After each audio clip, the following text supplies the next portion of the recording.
Сәлеметсіздер, құрметті оқырмандарым. Қалдарыңыз қалай?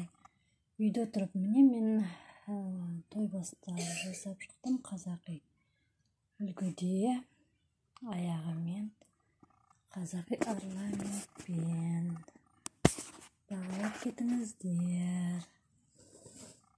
Үйде отырып, декретте отырған ананың қазағыма аз да болса пайдам тисін.